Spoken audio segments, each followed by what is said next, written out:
हैदराबाद से ओवैसी को चैलेंज देने के लिए बीजेपी ने डॉक्टर माधवी लता को प्रत्याशी बनाया है। माधवी लता की खूबी यह है कि माधवी हिंदी जानती हैं और धमाकेदार भाषण भी देती हैं, समाज सेवी हैं। माधवी के भाषण सोशल मीडिया पर खूब वायरल भी हो रहे हैं। उनके दे इंटरव्यू सोशल मीडिया पर छाए हुए हैं। माधवी के एक न्यूज चैनल को दिए इंटरव्यू से पीएम मोदी गदगद है। कौन है माधवी और क्यों हो रही है उनकी चर्चा, हर तरफ आपको दिखाते हैं।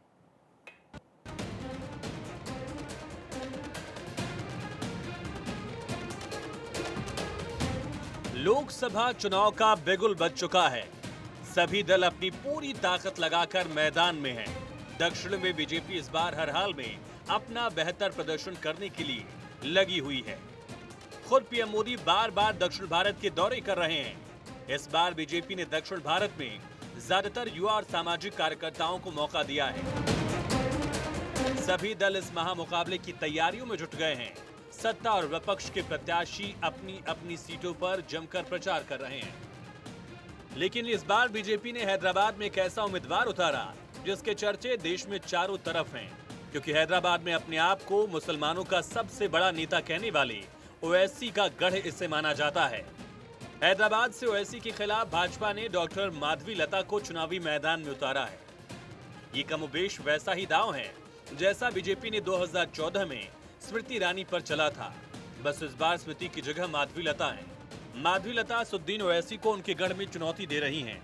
पीएम मोदी ने एआईएमआईएम के चीफ असदुद्दीन ओवैसी के खिलाफ चुनावी मैदान में उतरी बीजेपी प्रत्याशी माधवी लता की जमकर तारीफ की है। पीएम मोदी ने उन्हें असाधारण बताते हुए अपने एक्स हैंडल पर लिखा, माधवी लता जी, आपकी अदालत एपिसोड असाधारण है। आपने बहुत ठोस मुद्दे उठाए हैं और तर्क और जुनून के साथ ऐसा किया। आपको मेरी शुभकामनाएं। माधवी लता एक तेज तर्रार युवा नेता हैं। वो अच्छी हिंदी जानती हैं, इसलिए हिंदी भाषी लोग भी उन्हें खूब पसंद कर रहे हैं। आपको बता दें, बीजेपी कैंडिडेट माधवी लता ने एक न्यूज चैनल के शो में दावा किया था कि इस चुनाव में ओवैसी 1.5 लाख वोटों के मार्जिन से हारेंगे। उन्होंने ओवैसी पर फर्जी वोट पाने का आरोप लगाते हुए कहा था, अगर हमारे पास फर्जी वोट होते तो हम 4000 साल तक लगातार जीत सकते हैं, पर क्या करूं, हमारे पास फर्जी वोट नहीं है। ओवैसी के पास 6,20,000 बोगस वोट हैं। माधवी लता ने भारत 24 से बातचीत में भी ओवैसी पर जमकर हमला बोला। यहाँ के मुसलमान चाहे वो जो भी रहे, थके हुए हैं। इतने थक गए वो लोग, उनको भी अभी प्रगति चाहिए, उनको भी आगे बढ़ना चाहिए। उन लोग ये जो रिलीजन का नाम, ये जो काम अब तक होते गया है कम्युनल के नाम पर, ये लोग जो भड़कावे स्पीचेस देते हुए वोट्स लिए हैं, अब आम जनता इससे ऊब गई है। आम जनता इससे थक गई। अब इनको मजहब के नाम पर कोई लड़ाई लड़ना नहीं है। इसीलिए असदुद्दीन जी को बाहर से लोगों को लेके आना। बीजेपी पर आरोप लगते रहे कि ओवैसी बीजेपी की बी टीम है। आपको बता दें कि माधवी को टिकट देकर बीजेपी ने विपक्ष को मैसेज दिया है कि हमने ओवैसी के खिलाफ अपना मजबूत उम्मीदवार उतारा है। इस सीट पर 1984 से ओवैसी परिवार का कब्जा रहा है। असदुद्दीन के पिता सुल्तान सलाहुद्दीन ओवैसी 1984 में पहली बार इस सीट से सांसद बने। 2004 तक वो सांसद रहे। इसके बाद इस सीट असदुद्दीन ओवैसी के पास है।